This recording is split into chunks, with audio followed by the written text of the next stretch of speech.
Belum diketahui apa yang menyebabkan sindrom iritasi usus besar.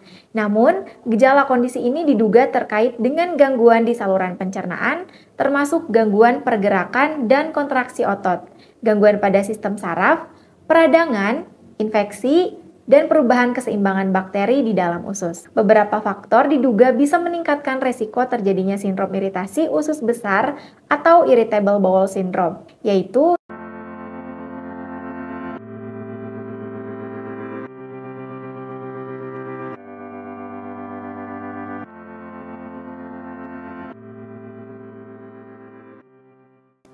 Halo sahabat sehat, selamat datang di channel Mo Sehat. Hari ini Minmo akan membahas topik yang sering kita alami di kehidupan, yaitu tentang penyakit sindrom iritasi usus besar. Bagaimana sih gejalanya? Sahabat sehat penasaran kan? Nah, sebelum Minmo melanjutkan videonya, bagi sahabat sehat yang baru datang di channel Mo Sehat, selamat datang ya. Channel ini berisikan tentang Q&A dan informasi seputar kesehatan. Jangan lupa klik tombol subscribe dan nyalakan juga lonceng notifikasinya agar sahabat sehat mendapat update terbaru dari channel ini. Jadi, sindrom iritasi usus besar adalah kumpulan gejala akibat iritasi pada saluran pencernaan. Beberapa gejala yang bisa timbul akibat kondisi ini adalah sakit atau kram perut yang berulang, kembung, diare, atau sembelit. Sindrom iritasi usus besar merupakan kondisi jangka panjang yang bersifat kambuhan. Sindrom iritasi usus besar atau Irritable Bowel Syndrome atau IBS lebih sering dialami oleh wanita dan biasanya terjadi pada orang berusia di bawah 50 tahun.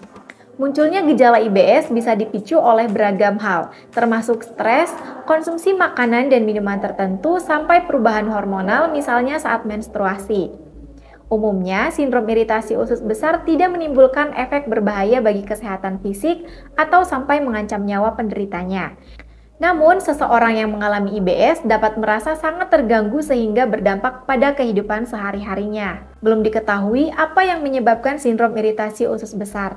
Namun, gejala kondisi ini diduga terkait dengan gangguan di saluran pencernaan, termasuk gangguan pergerakan dan kontraksi otot, gangguan pada sistem saraf, peradangan, infeksi, dan perubahan keseimbangan bakteri di dalam usus. Beberapa faktor diduga bisa meningkatkan resiko terjadinya sindrom iritasi usus besar atau Irritable Bowel Syndrome, yaitu yang pertama berjenis kelamin perempuan, yang kedua berusia kurang dari 50 tahun, yang ketiga memiliki riwayat IBS di keluarga, yang keempat mengalami infeksi bakteri atau virus pada saluran pencernaan, yang kelima, mengonsumsi makanan atau minuman tertentu seperti gandum, susu dan produk susu, buah yang asam, serta makanan yang mengandung gas.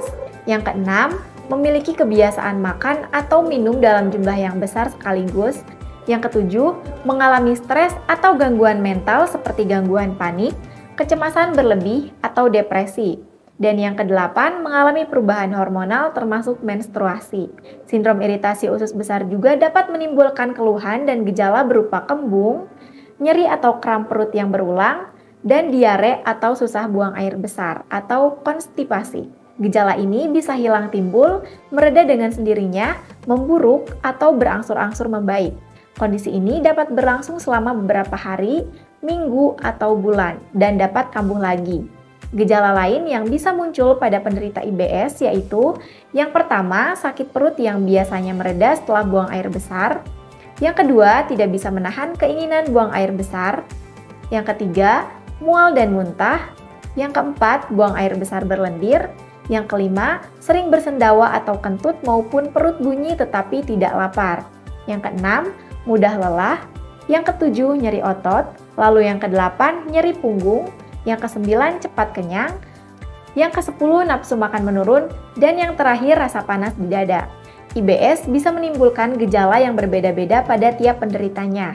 Namun secara umum, IBS akan menimbulkan 4 pola gangguan saluran pencernaan, yaitu yang pertama, IBSD, dengan gejala yang paling menonjol adalah diare.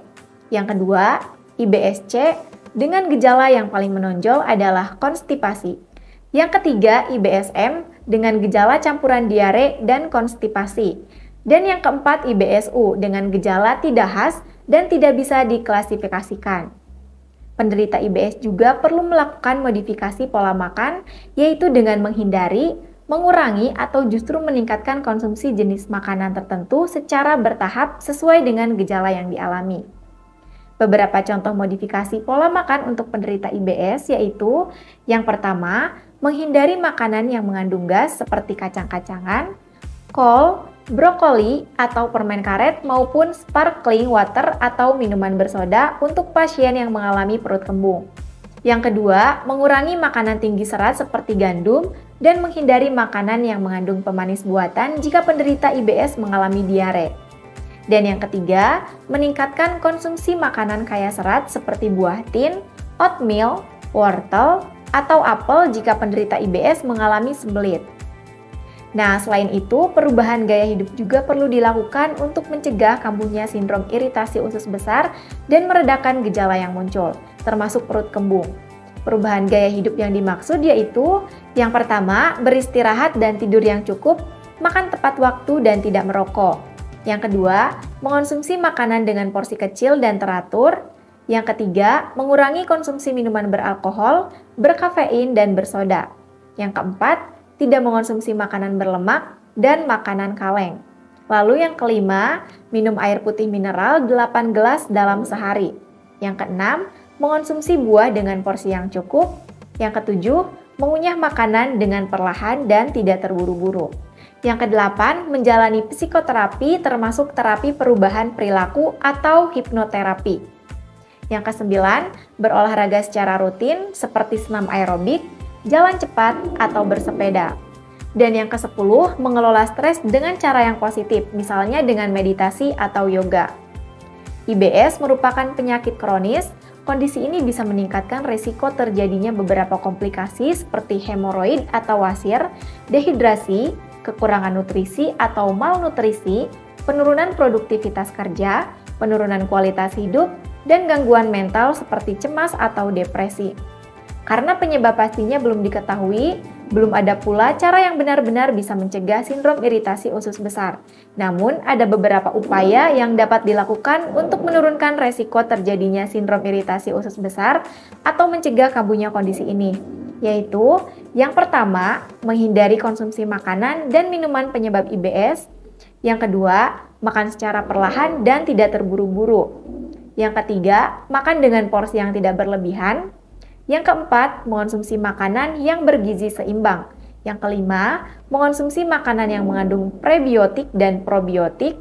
Yang keenam, tidur dengan waktu yang cukup dan tidak begadang. Yang ketujuh, berolahraga secara teratur setidaknya 30 menit sehari. Yang kedelapan, menjalani terapi dan pengobatan secara teratur. Yang kesembilan, mengelola stres dengan cara yang positif seperti dengan membaca buku atau mendengarkan musik. Dan yang ke-10, menghindari konsumsi minuman berkafein, bersoda, dan beralkohol. Nah, untuk memudahkan sahabat sehat agar terhindar dari sindrom iritasi usus besar, Minmo punya solusinya nih, yaitu dengan mengonsumsi Mo Sehat secara rutin 3 kali sehari. Karena Mo Sehat dengan kandungan Moringa oleifera, habatus sauda, dan propolis pilihan sangat kaya akan zat besi, vitamin B kompleks, vitamin C, dan antioksidan yang dibutuhkan oleh tubuh untuk membantu kita tetap fit dan menjaga daya tahan tubuh agar terhindar dari berbagai penyakit. Sekian dari Minmo, jika menurut sahabat sehat video ini bermanfaat, jangan lupa untuk like, komen, share, dan subscribe channel ini ya. Sampai jumpa lagi di video selanjutnya. Mo Sehat, solusi hidup sehat.